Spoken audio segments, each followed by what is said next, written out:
Social media की बढ़ती हुई मकबूलियत के आज के दौर में भी रेडियो मुख्तलिफ ज़बान और कल्चर और मुख्तलिफ कम्युनिटीज़ को एक दूसरे के साथ जोड़े रखने का ज़रिया हो सकता है, और वो भी अमरीका में।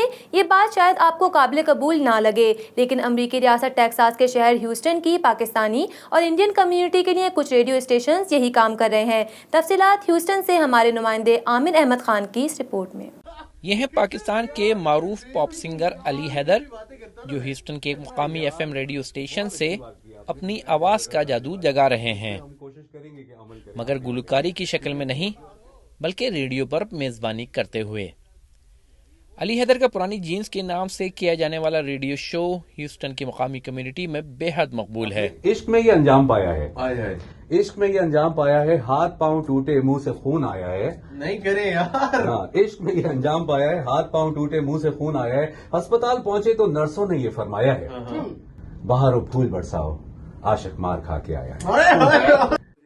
अली हैदर का कहना है कि हमारी कोशिश होती है कि वतन से दूर लोगों को हम रेडियो के जरिए अपनायत का एहसास दें। लोग गाड़ियों में बैठते ही उनको रेडियो लगाना होता है, और कम्युनिटी में चाहे वो पाकिस्तानी हैं या इंडियन हैं या बांग्लादेशी हैं, श्रीलंकन हैं, नेपाली हैं, वो सब हमारे लिसनर्स हैं और हमें कॉल करते हैं और हमारे साथ रहते हैं, बिल्कुल एक फैमिली की तरह हैं। तो कम्युनिटी को जोड़ के रखा हुआ है एक रेडियो ने इस तरह कि जब भी यहाँ पे कोई बड़ा इवेंट होता है, जब भी कोई भी चीज़ होती है जिसको वाकई में आपने हैपनिंग बनाना होता है, तो वो रेडियो के थ्रू ही यहाँ पे प्रमोट होती है, which is a very good sign. आप सुन रहे हो संगीत रेडियो 95.1। ह्यूस्टन में पहला एफएम रेडियो 95.1 संगीत रेडियो था, जिसने 1997 में उर्दू ज़बान में 24 घंटे की बाकायदा नशरियात का आगाज किया। जबकि अब इसके साथ साथ दो Majeed Desi FM radio, Dabangg radio 99.5 You are tuned in on Dabang Mornings, Radio Dabang 99.5 FM, and this is और रेडियो नया अंदाज 96.1 बाकायदा 24 घंटे की नशरियात जारी रखे हुए हैं। बहुत सारे इंडियन, पाकिस्तानी, बांग्लादेशी जो साउथ एशियन थे यहाँ पर आने शुरू हुए, तो अपने घर जैसा माहौल की यहाँ पे कभी महसूस हुई, जिसको मैंने इस चीज़ को महसूस किया और 1997 में बाकायदगी के साथ इसको जो है शाम को 1 घंटे का प्रोग्राम किया। इसके बाद बढ़ता चला गया जैसे जैसे हमारी कम्युनिटी की ज़रूरत रहती। अब माशाल्लाह यहाँ पे जो है वो 2 और FM हैं जो कि 24 आवर्स है मेरे अलावा। हमसे बात करते हुए इन रेडियो स्टेशन के सामईन के मुताबिक, जब वो गाड़ी में बैठकर रेडियो ऑन करते हैं तो उन्हें लगता ही नहीं कि वतन से हज़ारों मील दूर हैं।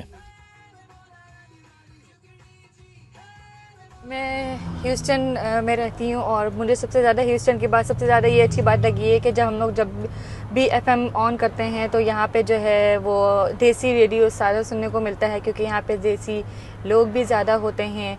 तो ऐसा बिल्कुल लगता है, जब मैं FM सुन रही होती हूँ तो बिल्कुल मुझे ऐसा लगता है कि मैं पाकिस्तान की गलियों में घूम रही हूँ, और बिल्कुल भी नहीं लगता कि यहाँ मैं ह्यूस्टन में हूँ, और बहुत अपनायत से महसूस होती है यहाँ पे।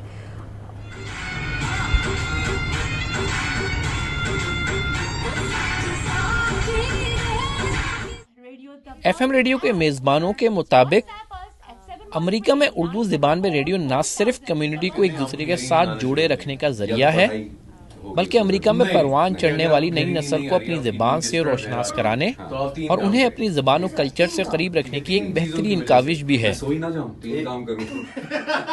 अगली जो जनरेशन है, जिनको हम कहते हैं जो यहाँ पर they've been born here, they've been bred here, उनके लिए बहुत ज़रूरी है, because we connect them to Pakistan, to India. Now जैसे मैं हूँ, my first language is actually English, लेकिन यहाँ पर आके my Urdu has improved. My knowledge of our community has improved. और ये सिर्फ और सिर्फ मुझे मिला है because of the Desi media. And I'm really, really proud for that. छोटे छोटे बच्चे जो हैं हमें सुनते हैं, and they feel connected to our community, and it's just overall it just brings everybody together. जितने भी यहाँ देसी रेडियो की वाइब अब ह्यूस्टन में और बहुत सारे और शहरों में पहुँच गया, मेरे ख्याल से it's a great feeling to have. लोगों से कनेक्ट करने का मौका मिलता है, उन लोगों को अपनायत महसूस होती है, और हर दूसरा कॉलर कहीं ना कहीं ये ज़रूर कह रहा होता है कि आप हमें हमारे घर की याद दिलाते हैं और उन शहरों की याद दिलाते हैं जहाँ से वो आए। ह्यूस्टन में उर्दू और हिंदी ज़बान के रेडियो चैनल्स की हर गुजरते दिन के साथ मकबूलियत इस बात की जानिब इशारा है कि लोग जहाँ भी रहें उनके अपने वतन, अपनी ज़बान और अपने कल्चर के साथ जुड़े रहने की ख्वाहिश हमेशा एक ही जैसी रहती है। Aamir Ahmed Khan, voice of South Asia, Houston, Texas.